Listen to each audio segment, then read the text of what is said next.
É ótimo, eu vou fazer eu já tenho aqui programado umas 7 perguntas. O Juan tem umas 3 ali. Então a gente vai tentar intercalar para não ficar muito maçante. Eu vou começar falando das principais notícias que a gente tem no site e tal. Aí depois eu apresento você e a gente começa. Sem problema. Aí já até apareceu aqui que a gente tá. É que daí vai dando tempo das pessoas entrarem.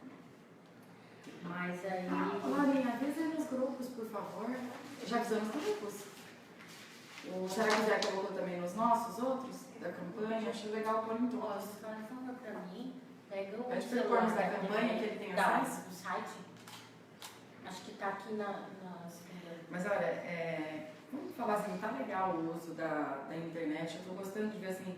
É legal essa interação que tá vendo, sabe? Eu tô vendo os candidatos falando por Facebook. Isso é muito legal. Aí as pessoas começam a participar, quem está às vezes no trabalho, quem está em casa, que não poderia sair para ir acompanhar, e pelo Facebook. É uma das perguntas que eu tinha separado para você. E outras coisas. Nos últimos 3 anos, 48 milhões de pessoas começaram a seguir políticos na rede social. Eu sou porque eu sigo todos os políticos para acompanhar. Então, eu sigo vários, não só para saber essa questão de política mesmo, ideal político, mas também para acompanhar, tipo assim, para eu me espelhar, entendeu? Eu gostei disso que ele está fazendo, vou fazer assim, vou fazer assado. Eu acho legal isso também. O Social 7 é o 7º mais influente do país. Eu li isso no Facebook. Gente, mas nós estamos muito de digital influência, hein? Eu vi. Pelo amor de Deus, a Dilson Saquete, cara. Pensa mais no Congresso que está Não, e tem muita gente que, na verdade, quando o candidato está na rede social, ele se sente numa conversa mais direta, apesar de ser pela internet. Porque, por exemplo, esses candidatos à prefeitura, eles estão, quando eles estão na live, o eleitor ele fala direto com o candidato, independente do assessor ou não. Quando ele está no debate, o eleitor não fala, não ele tem só acesso. assiste. Então, é a oportunidade que ele tem de ser respondido e ser ouvido, de falar diretamente. Na semana passada a gente fez com o Wilson e o Emanuel, as perguntas foram vindo automaticamente. Então, isso é importante porque o candidato, o eleitor, ele quer perguntar. Quer interação. Ele quer interagir. No meu, esses dias, o dia que a gente fez, deu 10 mil pessoas visualizando. Deu mais depois, né? Mas durante 10 mil. E aí tinha gente do Japão, gente lá do interior, Bras Norte, Colniza e tal. É que o sinal no interior está muito ruim de internet. Essa é até uma coisa que tem que... Um amigo agora está em Sinop. Ele falou, putz, eu queria acompanhar, mas aqui é 3G. E assim, mesmo 3G deles é muito ruim. E lá ainda tem 3G, né? Lá pra baixo. Eu fui em União do Sul uma vez, só funcionava claro. Em alguns lugares tem Wi-Fi, você fica dependendo de Wi-Fi. Em alguns lugares que é. Então a gente já pode começar, né? Bom dia para você que está ao vivo na nossa timeline do site Única News. Eu sou a jornalista Suelen Alencar, estou aqui com a deputada Janaína Riva, do PMDB, meu colega de trabalho, o Luan, que vai ajudar a gente a fazer essa entrevista bacana. Eu gostaria de começar falando as principais notícias do nosso site. Vamos começar aqui. Uma declaração do candidato do PSDB, o Wilson Santos, onde ele fala que ele não abandonou a Prefeitura de Cuiabá, né? Então tá lá na nossa página para você ver a reportagem. Em relação à denúncia que teve ontem na DEFAS, registrada pelo candidato Wilson Santos, também temos uma reportagem de que o advogado diz que, até o momento, na verdade, o que eles têm é uma confissão do casal em relação à suposta propina recebida pela família de Manuel Pinheiro. Outra reportagem que nós temos é uma declaração do advogado, do jurídico, né, do senhor José Rosa, que ele fala que o que eles questionam é como o projeto foi aprovado sem passar pelo CEDEM. Além de outras informações e outras entrevistas que nós temos no nosso site, você pode acessar www.unicanews.com.br. Janaína, muito obrigada por ter vindo. Eu que agradeço, é um prazer estar aqui com você. É uma oportunidade de a gente estar conversando diretamente com o parlamentar, então nós estamos aí nessa rede de entrevistas que nós vamos fazer ao longo do tempo. E aproveitar também a facilidade da rede social, né, e poder compartilhar. Eu vou começar com um assunto que ontem foi o mais comentado, não tem como não falar sobre isso, você está diretamente envolvida na campanha para a Prefeitura. A denúncia que o Wilson fez ontem na DEFAS sobre esses possíveis recebimentos de incentivos fiscais pela empresa Caramuru, como é que você avalia? Você acha mesmo que tem alguma coisa ou vai ser investigado? Qual que é o seu pensamento em relação a tudo que foi divulgado e reportado ontem em relação a esse assunto? Na verdade, Sueli, primeiro, né, bom dia, eu quero agradecer por estar aqui com vocês, acho muito legal e parabéns também pelos moldes agora, pelos tempos modernos, é isso aí, rede social, hoje é interação, as pessoas gostam de acompanhar, parabéns à Única pela iniciativa. Bom, dizer para vocês que é lógico que ontem, por exemplo, quando eu soube, aliás foi no domingo, né, que surgiu os primeiros boatos sobre essa questão de denúncia, eu fiquei muito preocupada, porque eu acho que mais uma vez vem sendo usado como oportunismo algumas denúncias que assim surgem no período eleitoral. Por exemplo, nós não temos só a Caramuru de empresa hoje que é investigada dentro do Estado. A gente deve ter mais de 300 empresas investigadas dentro do Estado. Esse é um caso que foi aproveitado de uma maneira tão sorrateira, assim, que, imagina, a Bárbara e o Popó, considerando o Wilson um amigo, vão até a casa dele, pedir para que não exponha a família deles, etc e tal. Dizem que estão tomando um prejuízo, que estão com dificuldade financeira por causa de um ajuste, que eu não acompanhei direito como foi a conversa, me parece que a conversa tem 40 minutos, que foi divulgado, foi um áudio de 10 minutos, né? E eles vão lá, ela chora e tudo, falando com esse amigo, e esse amigo gravando ela. Eu achei isso muito ruim, sabe? Muita falta de caráter, assim, do Wilson, que ele poderia muito bem ter falado, olha, eu vou usar isso, vou falar que vocês me procuraram, vou falar não sei o quê. Agora, a forma como foi feita, eu achei muito direcionado para a campanha do Emanuel.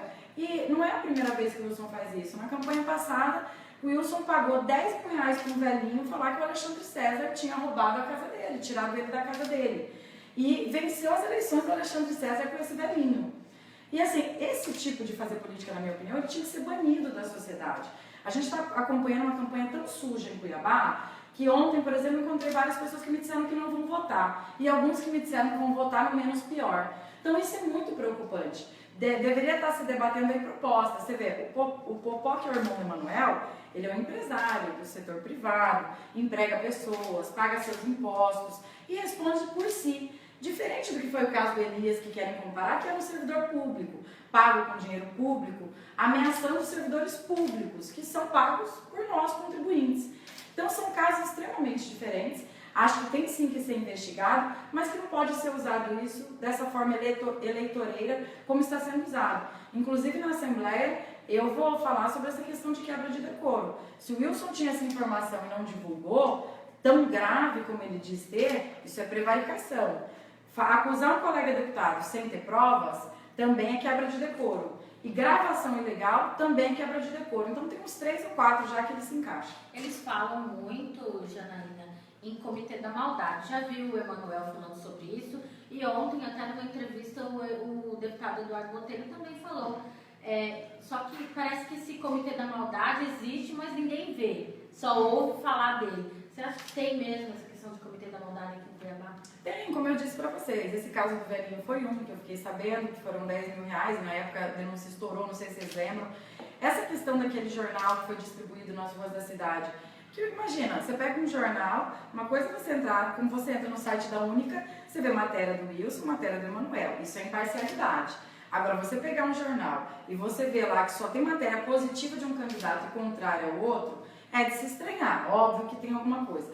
E teve um jornalista, inclusive, que admitiu que ele recebeu, ele foi pago pelo Kleber Lima, que hoje é quem tá participando da campanha do Wilson Santos, que é o coordenador, né, de marketing dele, ele assumindo que ele recebeu dele para fazer um jornal difamando o Emanuel. Então, existe, o comitê da maldade existe. Agora, ele existe dos dois lados? Talvez sim, entendeu? Mas isso também não depende só do candidato. Isso surge, vai surgindo, sabe? Agora, eu tenho que reconhecer que, assim, que o Wilson é mestre do comitê da maldade. Eu acho que talvez acompanhe o candidato. Ok, vai, moça. mudando um pouquinho de tom agora, vamos falar sobre mulher na política. Atualmente a gente tem uma grande exceção das mulheres mundo afora. Exemplo, a primeira-ministra alemã, Angela Merkel, a própria Hillary Clinton disputando a presidência dos Estados Unidos. No Brasil, embora a gente já tivemos uma presidente mulher, a gente está apenas na 116ª posição entre 190 países com representatividade feminina na política. Cerca de 9% na Câmara Federal e 13% no Senado.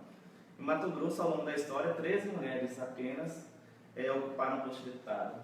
Diante disso, como você avalia? Você acha que a política ainda é muito machista?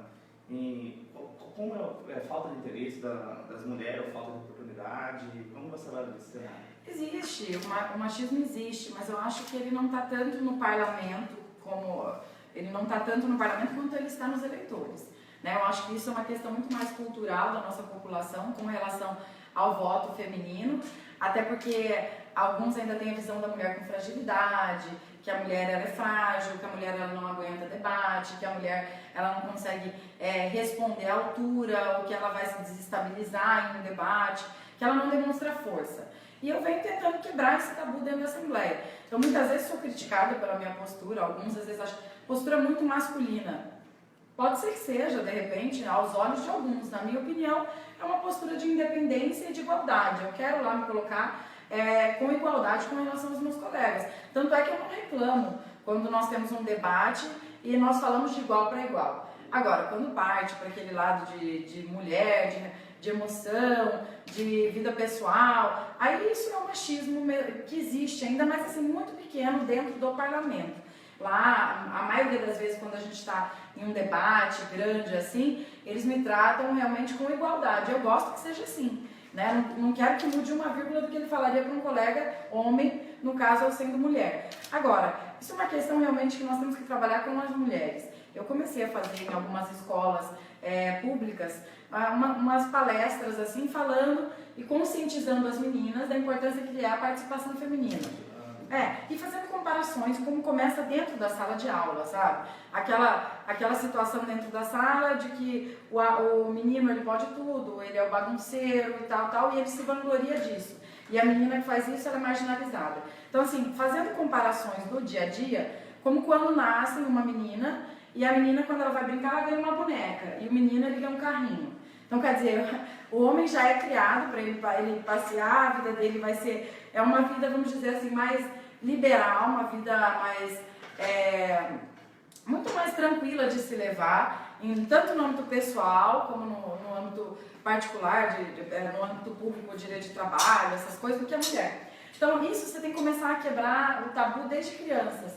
Isso só mudaria com a educação, na verdade, né? Mas, assim, dentro da Assembleia, eu tento fazer esse papel, assim, de independência, sem ficar usando a questão de gênero. Eu evito falar dessa questão de homens e mulheres, que é o apartheid, sabe, lá dentro. Não, eu gosto, assim, de ser tratada mesmo igual aos outros, 23. Né? Mesmo sendo minoria. Aqui em Cuiabá a gente ficou sem mulher na Câmara, né? E na Assembleia nós só temos uma. Isso. Janaína, semana passada foi apresentada a CPI da Com. Né? Nós tivemos aí o nome de todos os envolvidos, deu aí em torno de 5 livros, dividido em 7 volumes. Então, é sinal que foi um trabalho que a gente, por mérito, a gente tem que reconhecer que foi realizado. O envolvimento do seu pai foi citado e eu queria saber se você vai votar, porque tem a questão do regimento interno da Assembleia, e qual que é o balanço que você faz de toda essa investigação? Porque você também, no começo, incentivou para que fosse investigado, independente de quem participou. Isso, eu incentivei, eu acho importante que seja investigado. As pessoas têm que parar de pensar que por eu ser filha do meu pai, eu não quero que ele seja investigado em alguma coisa. Ao contrário, tanto quanto ele, como se fosse qualquer um outro, tem que ser investigado e responder por absolutamente toda a responsabilidade que lhe couber. Eu não sou contra que isso seja feito. Quando eu defendi a minha participação, eu queria ter participado da CPI do VLT, que o objetivo seria muito mais em tentar apresentar uma solução para a retomada da obra com relação ao governo, e isso eu achei que faltou, por quê? É importante investigar extremamente, mas quem é a Assembleia Legislativa perto do Ministério Público, perto de um Tribunal de Justiça? Então, quer dizer, eu acho que cada um no seu quadrado. Essa investigação do VLT teria sido muito mais importante lá no começo, quando começou a ter problema em 2014, do que agora. Mas foi feita, ótimo, vai ser investigado, eles estão pedindo, né, que sejam investigadas algumas pessoas, o indiciamento. Já estão sendo investigadas. É isso que eu não entendi direito, sabe? E diferente do que eu gostaria que a CPI tivesse apresentado, que seria o quê? Como o governo do estado tem condições de retomar a obra. Porque você vai lá no Rio de Janeiro, tiveram vários problemas, mas o VLT está lá e está funcionando e a população está usando. Se houve desvio ou não, essas pessoas vão pagar. O Ministério Público vai apurar e vão ter que devolver. Agora, a obra vai ser concluída? Esse é o papel hoje de nós, deputados estaduais, em apresentar uma solução para essas pessoas que aguardam um transporte público de qualidade. Então, esse, na verdade, eu achei que faltou. Eu vi algumas pessoas citaram, por exemplo, que a Engie Global não apareceu, que inclusive é do pai do deputado Fábio Garcia, que é do PSB, que é o mesmo partido do deputado Mauro Sávio, do deputado Oscar Bezerra. Eu vi isso, que é do Mauro Mendes, e ela não apareceu, a Engie Global. Aí me perguntaram, mas você não acha que ficou uma coisa tendenciosa? Colocou seu pai, não colocou a Engie Global, fez um monte de obra na Copa?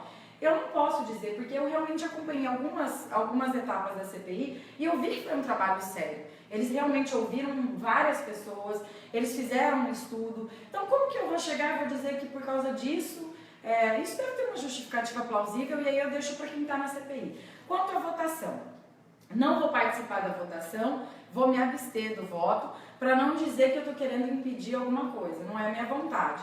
Mas também não posso dizer que eu concordo 100%, porque cadê o relatório da CPI? Vai apresentar depois, eles apresentaram os livros e disseram que depois vão entrar nos méritos do porquê do indiciamento, depois da votação.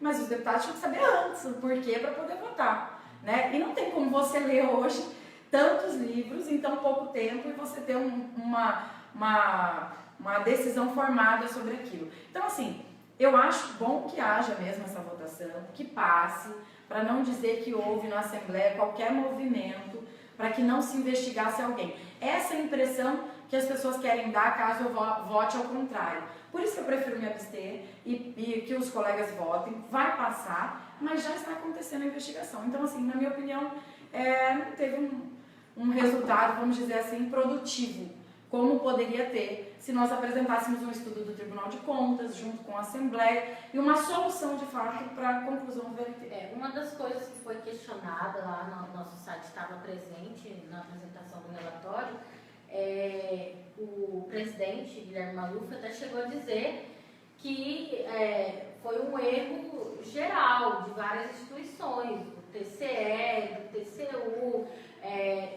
todos estavam ali, a Caixa Econômica, o Ministério Público e não só a Assembleia, ele inclusive fez esse destaque. Outra coisa, Juan, né? Assim, Juan vai fazer. Eu queria falar sobre o seu primeiro mandato na Assembleia. Em 2015 você figurou entre os 3 melhores deputados, mais atuantes, e este ano, no primeiro semestre, foram 3 projetos de leis, 4 projetos de resolução, 23 requerimentos, enfim. Conta para nós como está sendo essa primeira experiência sua. É bem legal, assim, quando eu assumi, eu, apesar de ter acompanhado meu pai por várias vezes e alguns anos, o meu trabalho era um trabalho interno de gabinete, ajudando ele a atender uma ou outra pessoa que fazia questão só de falar com ele tinha uma agenda muito extensa, e eu acabava atendendo antes. Um prefeito que queria uma ambulância, que queria um tapa-buraco, que queria alguma coisa assim. E não era um trabalho de parlamento, esse trabalho era dele, que é aquele trabalho que você desenvolve lá no plenário.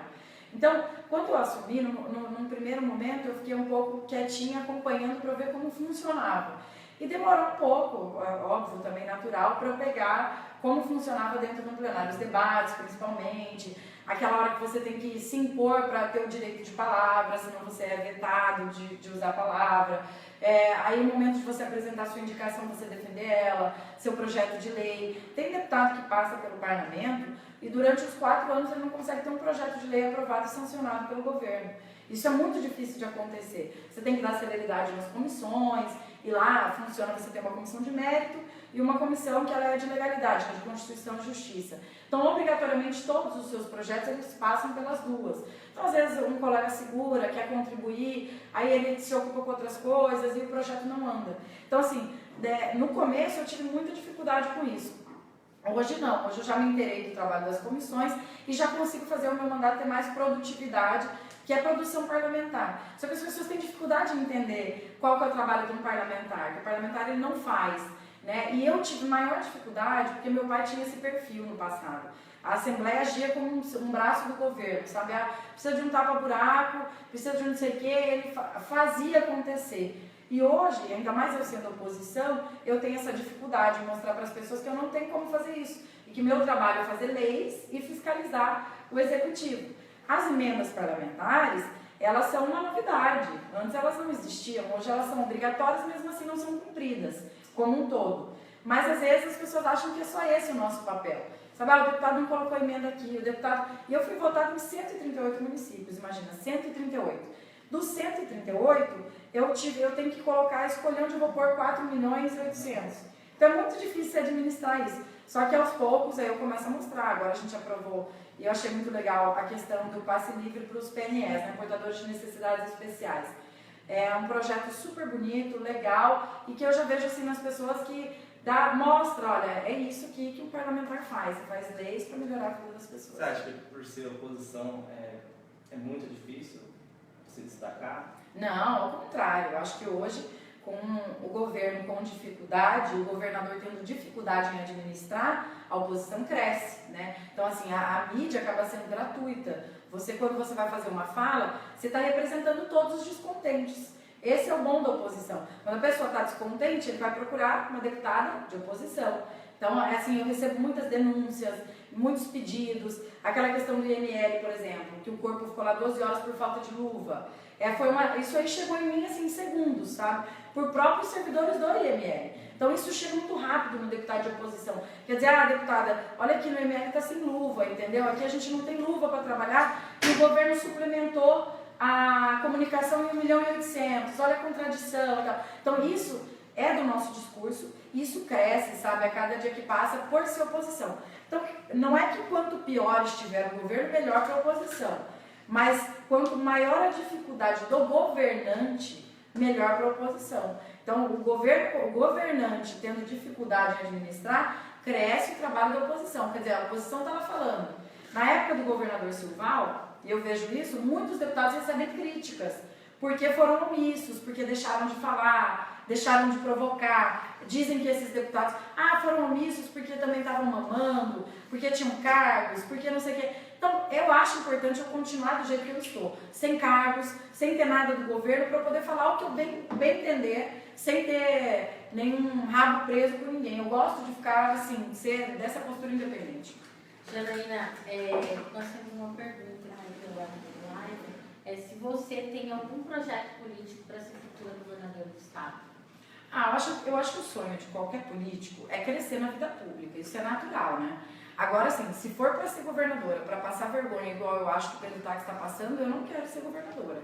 Então, eu quero esperar o momento que vai estar o nosso estado, para ver se eu vou ter condição de administrar o estado ou não.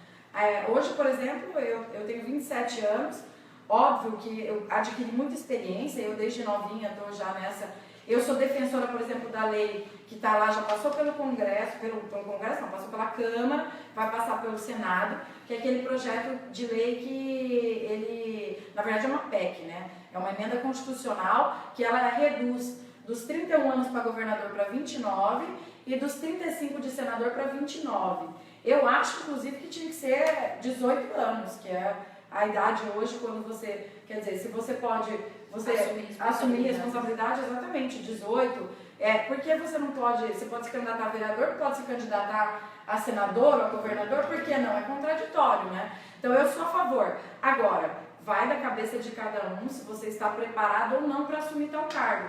Eu acho, por exemplo, que o Pedro Táxi fez um excelente mandato como senador e que se queimou, hoje está se queimando como governador. Ele poderia ter concluído os 8 anos e ter sido candidato a governador com um pouco mais de experiência em administrar. Que administrar não é igual legislar. Para mim lá, eu estou hoje com estilingue na vidraça, né? Será que estou preparada para ser vidraça? Tem que esperar o momento econômico que vai dar o Estado. Hoje o Estado passa por dificuldade. Então hoje o Estado não poderia estar sendo administrado por amadores. O Estado tinha que estar na mão de pessoas com mais experiência, na minha opinião. Eu acho. Ainda falando sobre a questão de governar, Ontem circulou aí nas redes sociais, inclusive você compartilhou, um post do Pedro Táxi de 24 de outubro de 2012, onde ele fala sobre a questão do alinhamento político, que ele acha que é atrasado, né? E ele fala até que para usar, né, ele fala o uso da máquina e tal, dizer que para favorecer determinada campanha.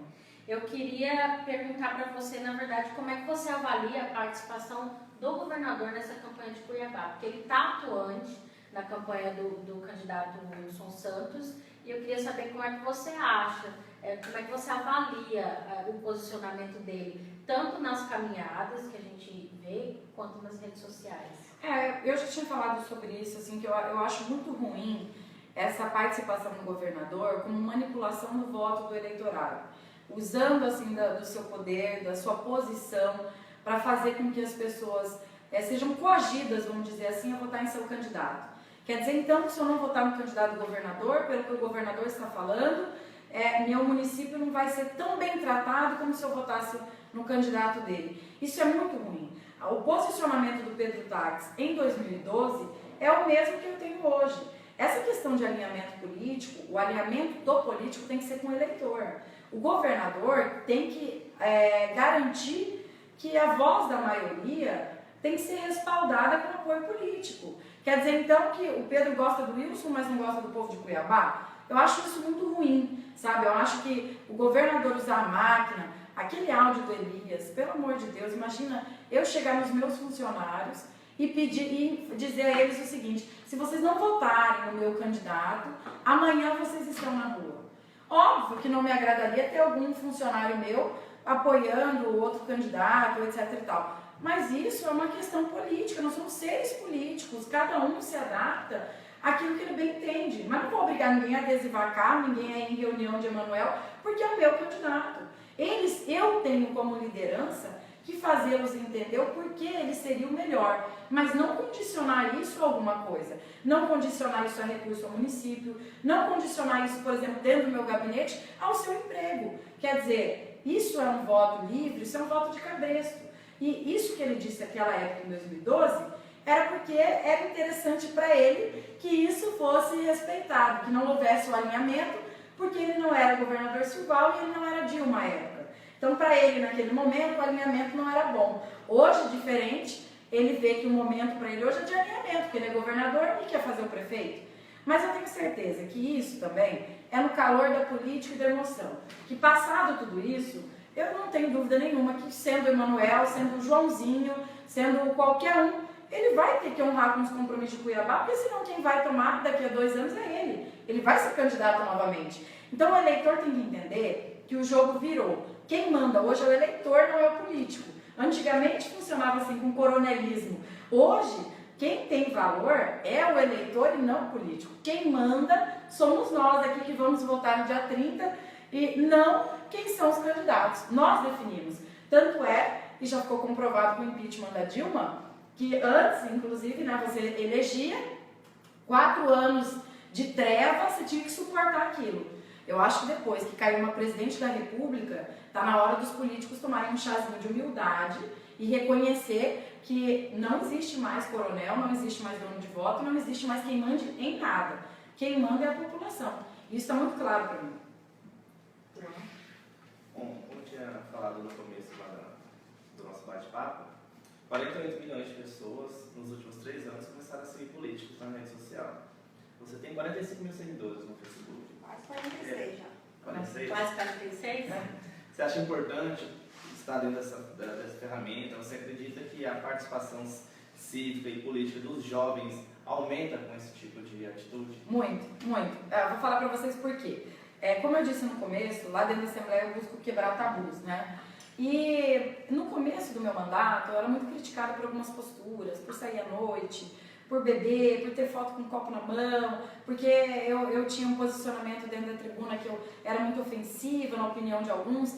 E eu peguei disso, eu fiz disso uma forma de realmente de uma defesa do que eu acredito que seja de livre-arbítrio de cada um.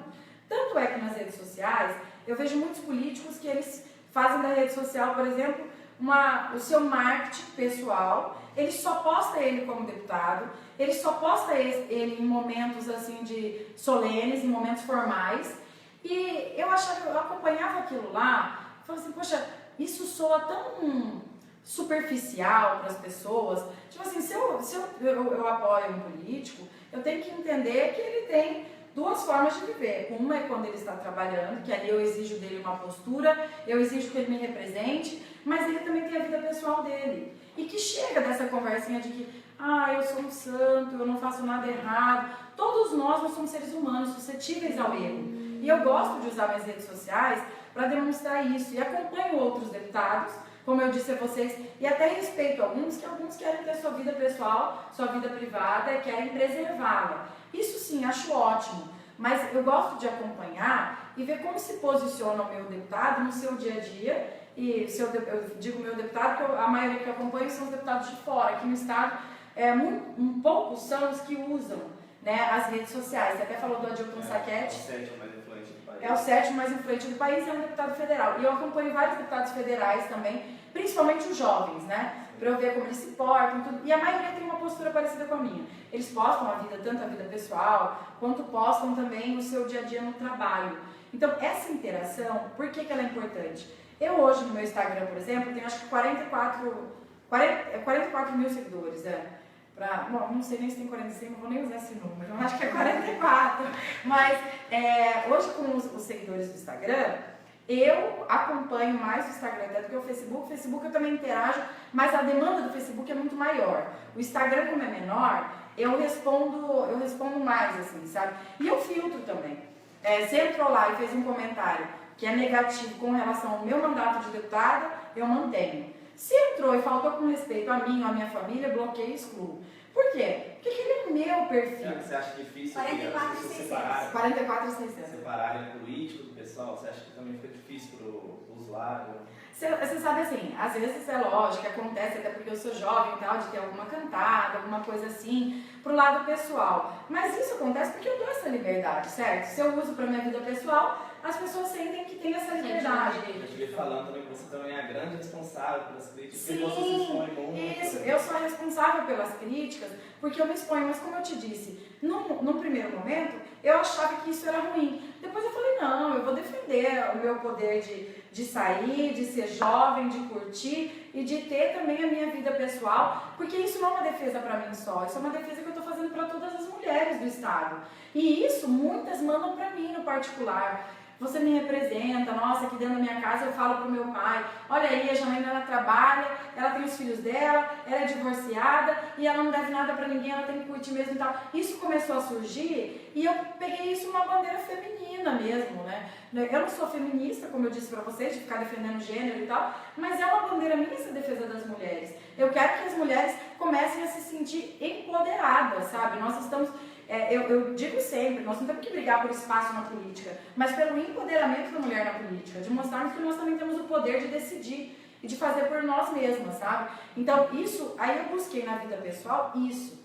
Então, ontem, por exemplo, uma coisa assim boba, e outras vezes já aconteceu, de alguém falar pra mim, não posta essa foto não, vai pegar mal, porque a gente tá muito arrumado, porque tem ciclano que tá aqui, tem fulano que tá aqui.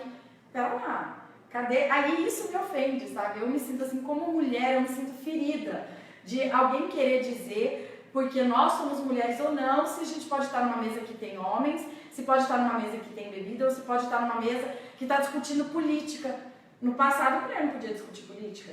Então, eu acho que isso tem que ser quebrado, não pode existir mais, e é por isso que eu continuo usando na vida pessoal. Óbvio que tem um desgaste, como eu disse, eu me prejudico, eu falo direto, eu me prejudico fazendo isso. Mas, ao mesmo tempo que eu sinto que eu estou me prejudicando, eu sei que eu estou libertando muitas mulheres por aí que tomam isso como um ensinamento, assim, de que nós mulheres nós não precisamos ficar à mercê de ninguém, nem atrás de ninguém.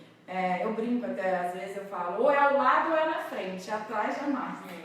Janaína, tem uma pergunta aqui do Joãozinho de Oliveira. Ele está perguntando para você falar sobre o lado bom e o lado ruim de carregar com você um sobrenome tão polêmico. Ai, legal essa pergunta dele. Tá vendo? Dá para perguntar de forma educada, né? Ser respeitoso e chegar no mesmo ponto que outro chegaria e esculhambaria comigo. O Joãozinho perguntou bem. Na verdade, o ponto positivo, né? Eu, obviamente, teria muito mais dificuldade em ter chegado à Assembleia Legislativa se eu não tivesse o sobrenome que eu tenho. Os meus votos, eu falo direto, 98% deles eu devo ao meu pai.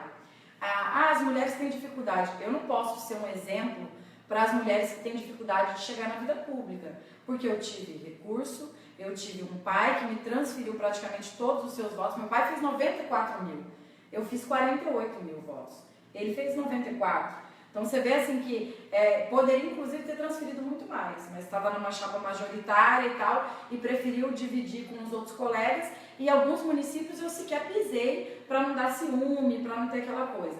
Então assim, eu devo o meu mandato a esse sobrenome, entendeu? Eu devo. Então eu carrego tanto as coisas boas que o sobrenome traz, quanto também as coisas ruins ou polêmicas que o sobrenome traz.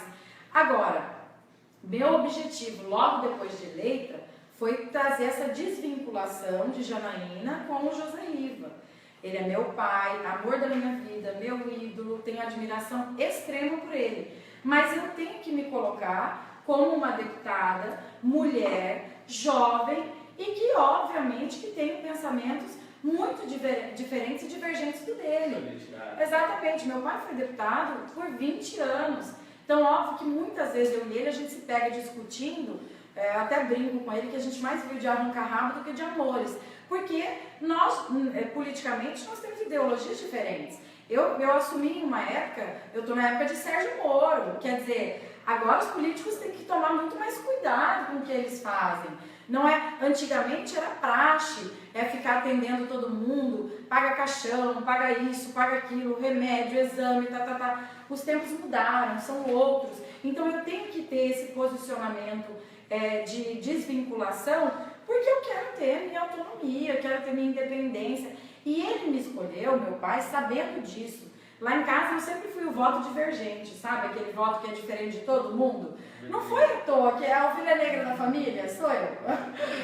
Então ele me escolheu sabendo desse meu posicionamento e do meu comportamento, né, mais, assim, vamos dizer, impositivo, né, com relação àquilo que eu desejo, que eu almejo.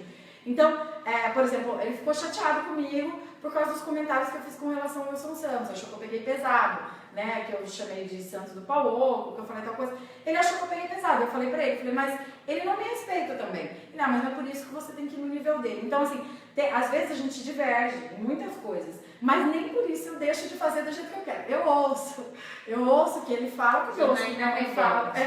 Eu ouço o que minha mãe fala, eu ouço o que meus irmãos falam, ouço o que a Laura fala. E a Laura, a gente brigou essa semana, minha assessora de imprensa, mas na hora de fazer eu faço do meu jeito. Mas às vezes eu obedeço também. Janaína, vamos entrar no assunto. Você chegou a comentar sobre a questão do IML. Nós tivemos uma tragédia esse final de semana de um colega nosso, radialista, o Ademir Rodrigues, e o corpo foi demorado para ser liberado por falta de equipamentos, luvas, né? Eu só gostaria que você pontuasse o que você, como deputado, pode fazer em relação a isso. Porque, como você disse, você recebe as informações e muitas vezes as pessoas não entendem por que não resolve, por que não faz. Então, eu queria que você pontuasse o que você pode fazer. Essa questão foi muito engraçada, porque chegaram em um grupo, né, e colocaram bem assim, vamos fazer uma vaquinha, vamos não sei o que e tal. E aí eu falei, eu não vou participar de vaquinha para comprar luva por EML. Aí todo mundo ficou meio assim e tal. Eu disse, primeiro, né, eu falei assim para eles, isso é papel do governo do estado. A gente tem recurso para fazer isso. Agora, quando é que isso tem que ser feito? Agora, nós vamos votar a LDO e a LOA, a Lei de Diretrizes Orçamentárias e a Lei Orçamentária Anual. Tá, é neste momento que os deputados têm que ter essa preocupação. Onde é a nossa prioridade? A nossa prioridade tem que ser saúde. Não é todos os casos também que eu não participo e não ajudo. Este eu não quis ajudar, porque o corpo já estava lá fazia 12 horas. E eu sei que eles não deixaram de atender por causa da luva. Não foi isso. A questão da luva foi para o ML mostrar para o Estado o grau que eles estão de dificuldade financeira, a situação. A luva foi uma coisa simbólica que eles usaram ali. Até porque é um instrumento pequeno de todos os outros que eles usam. Exatamente, até porque o IML, ele é diferente do que, vamos dizer aqui, de um pronto-socorro. Se é um pronto-socorro, a pessoa está ali para morrer. Então você vai na hora e faz uma vaquinha, e lógico. Ontem eu vi aquela questão... tem uma menina que ela tem um problema de pele e tudo, aí falaram que o governo não vai poder atender com as medicações e tudo, eu liguei para uns amigos meus e falei, olha, vamos fazer uma cota aqui geral e vamos dar remédio para ela para aguentar aí pelo menos mais 1 mês, 2 meses, até o governo resolver a situação. Aí é um caso. Agora, nesse caso do ML, eles tinham lá uma pessoa falecida, o que eles quiseram fazer? Mostrar, quer dizer, é um grito de socorro, não é só a luva que está faltando. A luva eles usaram ali para mostrar como que está a situação. E aí, qual que é o meu papel de deputada? Aí que tudo, às vezes alguns ficam bravos comigo, mas é chegar na tribuna da Assembleia e falar, olha, 70 milhões para comunicação, 1 milhão e 800 de suplementação.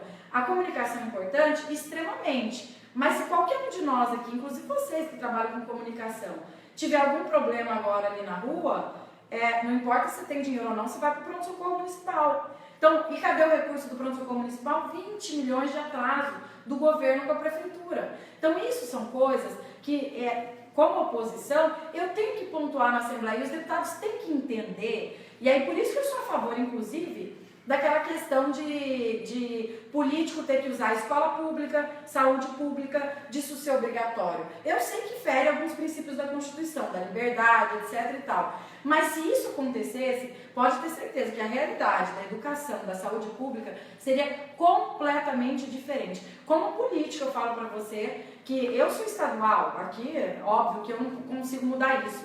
Mas lá a nível federal, se eu fosse deputada federal, eu ia defender a aprovação dessa lei. Porque aí vocês vão ver que a saúde ia mudar de qualidade. Falta sentir um pouquinho na pele. Claro que falta. Eu duvido que um deputado, depois de sentar lá 1 hora, não sei nem 2 horas, no pronto-socorro de Cuiabá, que ele não vai ter a mesma ideia que eu tenho, por exemplo, que a devolução de recursos da Assembleia tinha que ser toda para a saúde. É uma coisa que eu estou defendendo na Assembleia. Querem devolver 100 milhões ano que vem. Então, que devolve 100 milhões para os hospitais regionais. Se devolver para os hospitais regionais, vai ser vamos dizer assim, uma transformação na saúde pública do Estado, que esses 100 milhões na saúde representa muito, você sabe disso. E por isso que eu digo para você, agora, 1 hora de pronto-socorro, não sei, acho que deve ver pelo menos uns 3 morrer lá do lado. Aí você imagina, se fosse minha filha aqui, porque hoje se acontecer qualquer coisa com um filho meu, pode ter certeza que eu jamais procuraria uma saúde pública, jamais, porque eu sei como que está a situação. Então, assim, se o político não tiver essa consciência, e por isso que tem que sentir na pele, as coisas não vão mudar. Certeza, né, Janaína? Janaína, você falou, vou entrar nessa questão da LDO, que vai ter a votação, né, e você apresentou algumas emendas, inclusive para impedir que o governador apresente decretos, que governe através de decretos. Você acha que isso é uma forma de evitar as medidas impopulares? Justamente. Para que se aprove, né? Isso, justamente porque nós temos lá a Assembleia. Aí a gente vai e faz tudo isso, entendeu? De fazer um trabalho para as emendas parlamentares, um trabalho para direcionar os recursos do Estado. A gente direciona tanto para a saúde, tanto para a educação, tanto para tal coisa. Aí o governo vem com um decreto e destrói tudo aquilo que a gente ficou lá debatendo 6 meses. Por isso que eu sou contra o decreto. Porque o decreto, ele é uma medida que o governo adota de forma unilateral, mas que prejudica o Estado como um todo. Em alguns casos, óbvio que não são todos os decretos que prejudicam. Mas nesse caso, por exemplo, o governo fez um decreto tirando o dinheiro, transferindo, se eu não me engano, era 8 milhões para a saúde e 1 milhão e 800 para a comunicação. Se tem que passar pela Assembleia, vem a pressão popular na Assembleia, esse 1 milhão e 800 para a comunicação não chega nunca. Vai tudo para a saúde. Então, é isso que eu estou falando para vocês. Eu sou contra o decreto, porque, na minha opinião, a Assembleia está lá para isso. Se for para governar por decreto, para quem vai pagar salário de deputado? Às vezes, eu sinceramente, às vezes eu me sinto, dói em mim, e eu acho que deve doer muito mais nos outros deputados do que em mim, porque eu coloco lá a minha opinião, mas receber tanto para ficar agiando o governo, fazendo gracinha com o governo, bajulando o governador. Não, a gente recebe da população para defender o interesse da população. Então, às vezes, me dá vergonha de algumas posturas, entendeu? Eu vou lá e falo, por exemplo, desse caso da menina. Aí vem lá para defender o indefensável. Quer dizer, você não tem Derzane para passar no corpo da menina, o governo não pode comprar um Derzane para a menina. Como que você justifica isso para uma família que paga 27% de tudo aquilo que ela trabalha para impostos? Né? Então, se o Estado não está dando conta de retribuir aquilo que o povo paga, então que nem recolha, porque pelo menos a pessoa tem uma justificativa. Ah, eu não estou pagando imposto, eu vou comprar com o meu dinheiro. Agora, pagando imposto e não ter, dói mesmo. Janaína, essa é uma pergunta até a gente recebeu por e-mail. Você tem um projeto para criar uma sala da diversidade na AEL. E a pergunta é qual que é o objetivo e o que esse projeto vai trazer de novo para esse público? Então, essa é uma pergunta importante, porque toda vez que trata de LGBT é muita polêmica, sabe? Sim. Cria uma polêmica que, na minha opinião, é desnecessária. A sala, ela só seria criada porque a gente não conseguiu criar o Conselho Estadual. Tá? Isso é uma iniciativa que tem que partir da mesa diretora da Assembleia, para o governo do Estado, para que crie-se o Conselho Estadual de Diversidade em Mato Grosso. Aí todo mundo me pergunta, mas por que você defende a criação do conselho, da sala? A sala surgiu depois, porque como não conseguimos criar o conselho, era para a sala explicar o porquê da importância do conselho. O que é o conselho estadual? O conselho estadual ele precisa existir para que haja recursos, para que nós possamos trabalhar com essa questão da diversidade, inclusive para a saúde. Vamos supor, a gente falou esses dias sobre a questão do kit DST, que eles tratam assim, que é o que é para se fazer os testes de HIV e etc e tal, e até tratamentos com relação a isso. Ele vem com a criação do conselho. Mato Grosso vai abrir mais uma frente para receber recursos, que são voltados para o público LGBT. Agora, quando partiu lá na Assembleia, chegou a questão da criação do conselho, a igreja invadiu a Assembleia contra a criação do conselho, como se o conselho fosse para estimular as pessoas a serem gays. Não é esse o objetivo. O objetivo é você poder dar qualidade de vida, vamos dizer assim, tratar com igualdade, com respeito, essas pessoas que nascem gays. Você não cria gays, não tem como você mudar uma pessoa para ela ser gay. Ela nasce gay. E isso eles não aceitam que seja tratado dentro de um parlamento. Pera lá, olha a quantidade de gays que nós temos dentro do nosso país, do nosso estado. E pessoas que exigem esse tratamento de igualdade. É porque eu até disse no dia que a igreja estava lá na Assembleia que me assustava esse comportamento da igreja contra alguém. Você pode defender os seus princípios, mas não ir contra os princípios de outrem. Cada um tem sua opinião. E aí você vê lá, tinha por exemplo nessa questão da audiência pública, pessoas que falavam, pais e mães falando sobre experiências de violência dos seus filhos, que saíram de casa para ir numa balada e na hora que saiu da balada apanhou por ser gay. Não por ter falado nada com ninguém, mas pela voz, pelo jeito de falar, pelo jeito de se vestir. Então isso são absurdos. E eu, como presidente da Comissão de Direitos Humanos, eu vou defender qualquer ser humano, independente da sua opção sexual, religiosa, do que ele gosta de comer, se ele é vegano, se ele não é. Agora, eu recebo para isso. E é isso que as pessoas que estão na vida pública têm que se atentar. O gay paga imposto. E é um direito dele, se ele quer ter um conselho estadual, que já tem em todos os estados, se eu não me engano, só tem Mato Grosso, mais um estado que não tem um conselho, estão aptos a receber recurso federal, e Mato Grosso não está, por causa dessa política arcaica de achar que um não pode ter um direito que vai me prejudicar. Você fica com o seu direito e ele com o dele, acabou. Janaína, tem uma pergunta aqui, o que você diz sobre o seu nome ter citado na Operação Célula Mãe? Teve alguma participação e queria saber sua resposta. Eu respondi até no meu Facebook, até fizeram um vídeo depois, e eu achei bem legal que as pessoas ficaram, mas não sei, pareceu que você ficou metida, que não sei o que e tal. Não era essa a minha intenção. Minha intenção era responder o seguinte: meu pai é acusado de ter desviado quase R$1 milhão por mês na Célula Mãe. E aí aparece um nome que está escrito Nina, que não é meu nome, e que dizem que sou eu, com R$4.000 por mês que pegava na Assembleia. O que eu disse a todo momento é que meu pai sendo presidente, eu não precisaria jamais entrar na Assembleia para sujar minha mão por causa de R$4.000.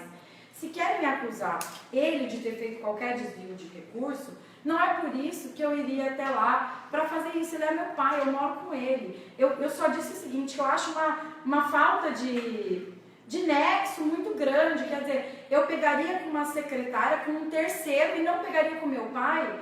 Então eu acho assim, se for para me criticar por ter me beneficiado de qualquer coisa que fosse através do meu pai, eu não iria jamais fazer isso com um terceiro que eu não tinha amizade e proximidade nenhuma, que inclusive depois de eleita, eu exonerei do meu gabinete, essa operação aconteceu 6 meses depois, exonerei porque não tinha afinidade, não porque eu tinha nada contra, mas porque eu tinha que escolher entre poucos, e escolhi os poucos que eu gostava. Então eu me senti atingida porque, não sei se ficou magoada por não ter ficado no meu gabinete e tudo, mas eu jamais me sujaria por causa de R$4.000. Eu disse até nesse mesmo vídeo, com 16 anos, eu tinha minha própria serraria com meu ex-marido, e eu já recebia R$15.000 por mês. Eu não precisava de assembleia. Meu pai tinha dinheiro também, não precisava de assembleia. Se ele é acusado de corrupção, ele tem que responder, não eu. Então eu me senti ofendida nesse sentido, porque tanto eu quanto meus irmãos já recebemos mesada.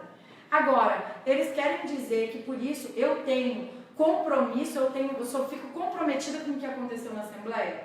Eu era uma filha, como meus outros 2 irmãos também eram. Então, assim, né, eu me defendo disso usando isso, que eu jamais pegaria de uma pessoa que eu não conheço, que eu não tenho proximidade, e tendo meu pai dentro de casa. E se meu pai desviava R$1 milhão, que era 4 mil, assim, eu acho uma falta de concordância muito grande, tanto é que o Ministério Público nem me denunciou. Eu acho que o próprio Ministério Público teve essa questão racional de saber e entender que não tinha como eu me beneficiar de um esquema como esse, sendo meu pai o acusado de ser a cabeça de um esquema 1000 vezes maior que esse. Então, assim, eles têm essa divisão e nem me denunciaram. Então, eu não tenho uma denúncia contra mim. Nenhuma. Janaína, para a gente tentar finalizar, para não ficar muito extensa, você carrega seu nome, já falou aqui as vantagens e desvantagens, desafios de levar o sobrenome Riva, mas quando que você particularmente percebeu que você poderia entrar na política e fazer alguma, porque você é uma pessoa jovem, muitas pessoas se identificam com você, muitas pessoas criticam e você é oposição ao governo. Então isso dá um destaque, sim, né? Tanto por ser mulher, tanto por ser filha de quem você é e tanto por ser oposição. Quando você descobriu que você podia fazer alguma coisa? Assim, quando meu pai ele decidiu que não seria mais candidato a estadual, porque ele tentou ser candidato a governador, não conseguiu, estava inelegível e tal, mas quando ele decidiu e fazia desde o último mandato de estadual, ele falou, eu não quero mais ser estadual, surgiu aquela coisa dentro do grupo político, não dentro de casa. Mas a gente precisa ter alguém lá na Assembleia. Aí as pessoas falam, mas por que vocês precisam ter alguém na Assembleia? Porque a nossa família tem uma história política.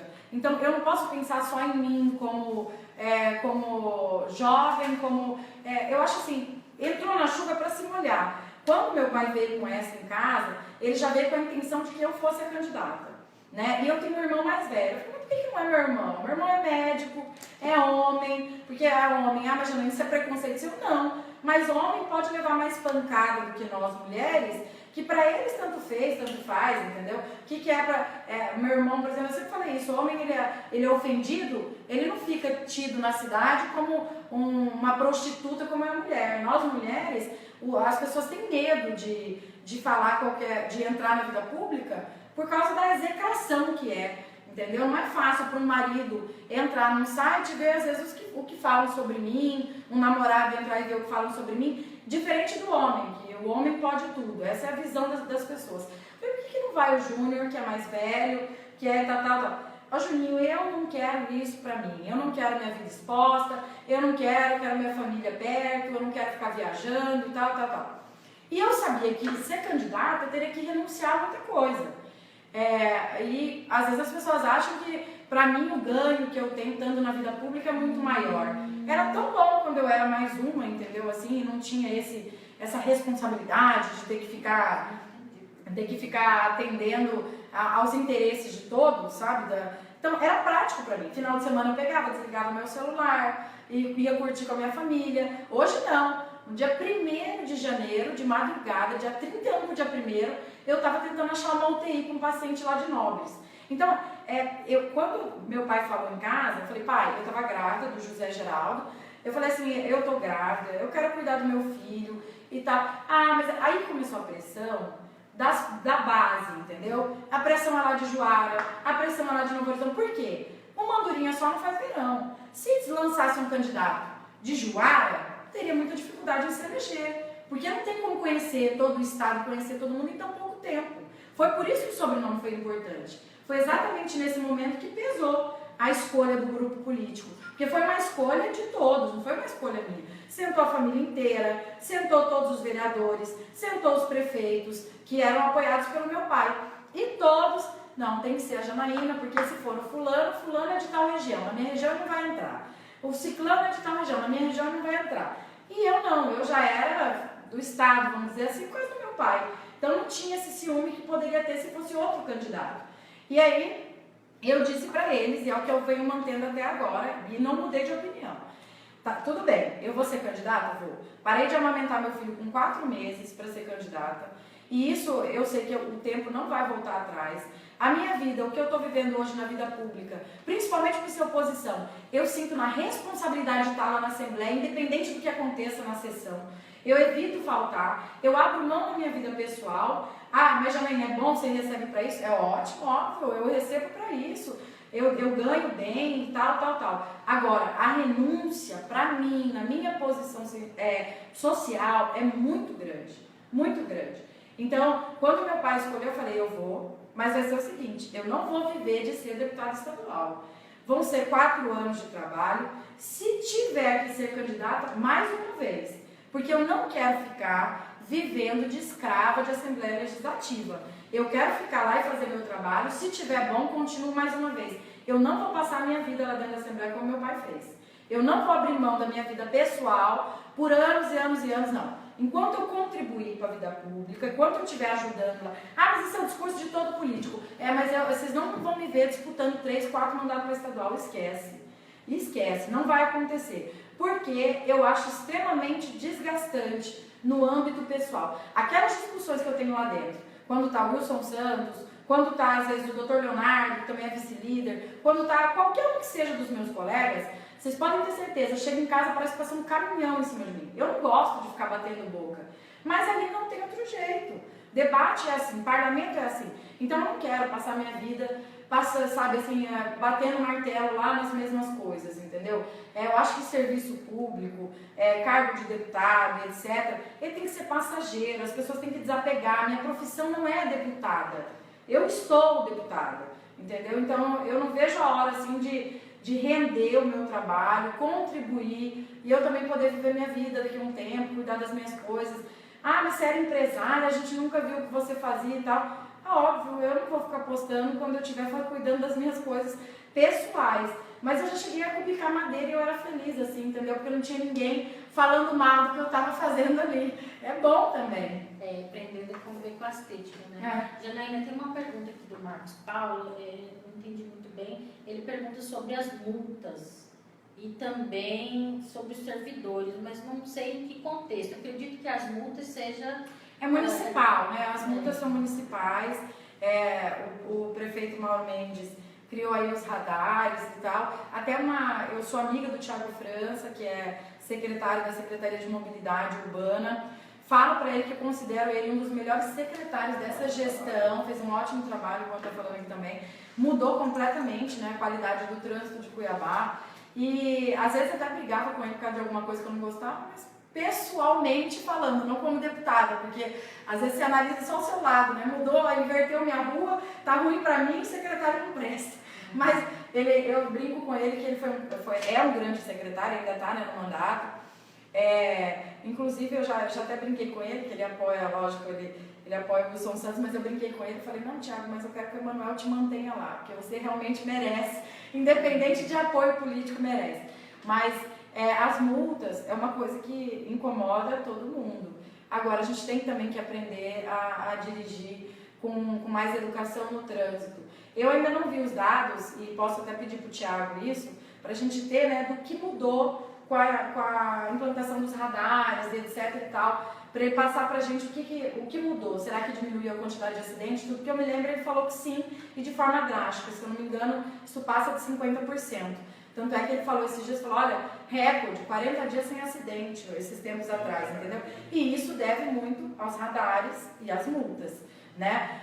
É claro que incomoda, como eu disse, eu recebo várias multas também. Esses dias eu falei pra ele, eu tô com medo de perder minha carteira, porque, né, mexe no bolso e vai ponto na carteira também.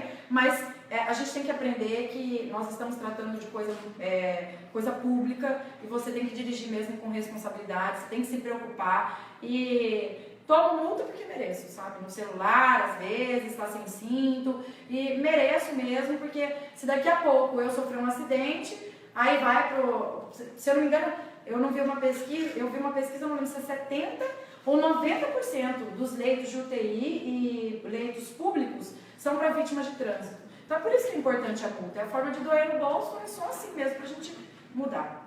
Ó, o Matheus, eu acredito que essa pergunta já foi feita, mas dá para você comentar. Se você ainda tem intenção de candidatar ao governo ou ao Senado futuramente? Então, aí tá, entramos naquela que a gente estava falando antes.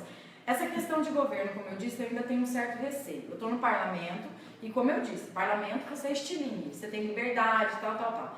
Você entrou no governo, você tem que compor, você tem que conversar, você tem que dialogar. É extremamente diferente. E assim, hoje meu desejo, fala assim, Janaína, qual que era um sonho seu? Eu queria muito um dia ser senadora da República. Por quê? Justamente por causa daquelas leis que eu falei para vocês, que eu sei que vai doer e que é a transformação que precisa acontecer. A política jovem, redução da idade, a política com relação a isso que eu falei, político usar hospital público, usar educação pública. Eu gostaria de ser senadora nesse momento de transformação que o Brasil vive, sabe? Para quebrar tabus, para mostrar que é possível a gente mudar, mas para isso tem que mudar desde lá de baixo, da educação, da raiz. As nossas crianças têm que crescer sabendo que furar fila não é legal, sabendo que você não pagar imposto, você sonegar é crime, sabendo que a corrupção não está só dentro dos gabinetes fechados por aí, das assembleias, câmaras e senado. A corrupção, ela está desde a fase de criança, quando você pega a caneta do seu amigo, quando você cola na prova, Nós temos que mudar os brasileiros, a concepção dos brasileiros, como aconteceu nos Estados Unidos, como aconteceu em vários países desenvolvidos. Não que não exista corrupção, mas que é muito menor do que aqui no nosso país. Então, se começar desde lá de baixo, com punições severas, se a gente começar, por exemplo, a ressocialização no nosso país, não existe ressocialização. Como que você ressocializa num Pomeri, como está o nosso aqui de Cuiabá? Como que você ressocializa em um ambiente que não tem água, em um ambiente que a parede é inteira pichada? Esses jovens vão estar lá pintando parede, fazendo móveis, fazendo bola igual fazia antigamente, tapete. Preso tinha que ser usado para limpar a rua, para contribuir também, não só para ficar gastando do nosso dinheiro. Eu acho que tudo isso são coisas que tem que ser feita mudança, mas tem que ser em âmbito federal. Por isso que eu acho que seria muito interessante para mim o Senado, e eu tenho um desejo e tal, de ser parlamentar. Mas óbvio, se lá na frente isso pode mudar também, isso é um pensamento meu agora. Okay. Janaína, nós sabemos que teremos um grande corte para os gastos públicos nos próximos 20 anos. Qual que é a sua opinião sobre esse assunto? Essa posição dos cortes públicos, eu vi até uma manifestação dos servidores, e eu defendi os servidores aqui em Mato Grosso. Essa PEC 241, que é o que está doendo em todo mundo, né, que está todo mundo comentando, na verdade ele é um projeto, né, Laura? Ele não é uma PEC, né? Ele é um projeto de... Não, é uma PEC. É uma PEC? É uma PEC? Tá, então é um projeto de emenda constitucional. Esse 241... Ele é necessário para o nosso país. Vocês sabem que nós estamos assim, tanto Mato Grosso também está assim, mas o Brasil como um todo. os nossos gastos vão assim, eu vi até um gráfico da PEC, e a nossa arrecadação caindo, certo? Um vai subindo e outro vai caindo. Nós temos que, ao menos, equacionar a situação. E isso é uma medida emergencial que pode ser alterada a qualquer momento. O que eu posso garantir aos servidores públicos, mas aí eu digo aqui com relação ao Mato Grosso, que como eu disse, eu não posso entrar nem no âmbito federal nem no municipal, que eu vou fiscalizar para que não haja o seguinte, por exemplo, é o que eu falei agora do Refis, uma renúncia fiscal do governo de 1 bilhão e 800 mil. Renúncia fiscal. O governo está deixando de pegar 1 bilhão, o governo do estado 1 bilhão e 800 milhões. Se está havendo essa renúncia, para haver essa renúncia tem que sobrar no caixa. Então, isso eu quero fiscalizar, a aplicação do recurso público. Quanto está indo para a saúde, quanto está indo para a educação, quanto está indo para a segurança, quanto está indo para a comunicação e o que isso está acontecendo de melhor. Vou te dar um exemplo. Os nossos gastos com segurança pública aumentaram de uma forma gigantesca, mas não aumentou o índice de violência dentro do estado. Aí é preocupante. Então, o recurso público está sendo mal aplicado. Na PEC 241, que os servidores estão me cobrando muito um posicionamento, eu disse para eles, vamos aguardar, se for doer no bolso de todos, se for doer no bolso do servidor, do empresário, de todo mundo de forma igualitária, é por aí que nós temos que ir. Não posso dizer para você, vai doer no bolso de político, vai cortar a aposentadoria de desembargador, de juiz. A aposentadoria nossa hoje é uma vergonha. Eu já vi casos de juízes que tinham separado, depois que ficou doente, casar de novo para não perder a pensão. O cara vai morrer, mas ele casa de novo para não abrir mão da pensão dele. Para a mulher poder ficar recebendo pensão. Então, quer dizer, tem uma farra do dinheiro público que isso agora, com a PEC 241, a Câmara e o Senado vão ter que acabar com ela, porque os servidores públicos não vão se acomodar sabendo que ele está deixando de receber, mas que os grandes, os deputados, os parlamentares, os do meio jurídico não estão deixando de receber. Cadê o corte de auxílio moradia? Servidor público recebe auxílio moradia? Não recebe, mas juiz recebe. Entendeu? O Ministério Público recebe, deputados recebem. Então, assim, se for para cortar na carne, tem que cortar de todos. Corta o nosso, corta o dos juízes, corta o dos membros do MP, corta político, todo mundo junto. Aí tudo bem. Agora, se doer só no servidor público, é óbvio que a PEC não vai se manter. Até porque a pressão popular vai ser muito grande. E já começou, né? Já começou. Janaína, o que você acha da mudança do dia do servidor pelo governador? É uma jogada política do táxi? Eu até fiz algumas denúncias já sobre essa questão do uso político. Óbvio, Larissa, que é uma jogada de mudar, tipo assim, colocar na segunda-feira para o servidor público viajar. Agora, eu disse agora há pouco para o Juan, né? Eu acho que os servidores públicos já estão conscientes de que se eles não estiverem aqui, a chance do Emanuel ganhar essa eleição é muito difícil, porque o nosso apoio é o apoio do funcionalismo público, não só do funcionalismo, mas ele surgiu, a candidatura do Emanuel surgiu do apoio do funcionalismo público.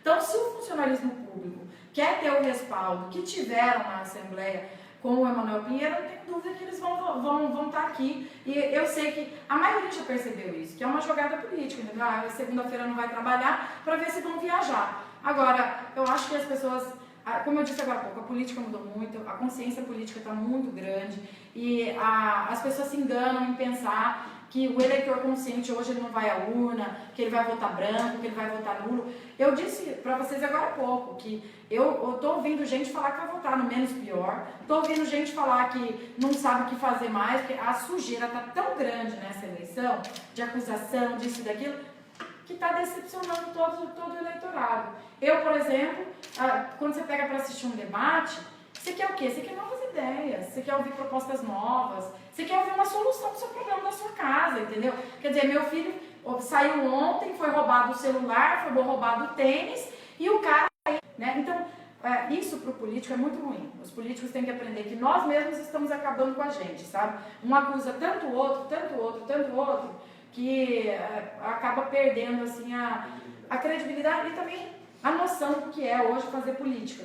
que é você trabalhar pelo povo, defender seus ideais, etc., que você não vê mais hoje. E nós já temos exemplo aí que a política agora só vai ganhar quem realmente calçar o tênis e correr atrás do eleitor. É isso aí, Não ganha As mais. pessoas querem ver o político dentro de casa, quer ver ele abraçando, quer ver ele sentar na mesa dele, quer ver ele sentindo as suas necessidades. Por isso que eu disse para vocês que as coisas precisam mudar e o político tem que começar a usar dos mesmos meios que usam aqueles que contribuem, que é a saúde pública, educação pública, segurança pública, né? E aí você vê aí, às vezes a pessoa tem uma noção de segurança pública, acha que a segurança está ótima, mas ele no carro dele está andando no governador e 4 segurança, né? Aí sim, a segurança realmente fica ótima. Agora, vai sair na rua aqui em Cuiabá à noite com o seu relógio, vai sair com o seu celular, falando no celular, que você vê se não perde. É absurdo. Janaína, muito obrigada pela participação. A gente teve muita participação das pessoas aqui. Agradecer. Sim, não pôde estar aqui no momento. A gente vai entregar para você a revista desse mês. Claro. Para você escolher seu candidato. Batalha de gigante, gostei de ver. Muito obrigada pela participação.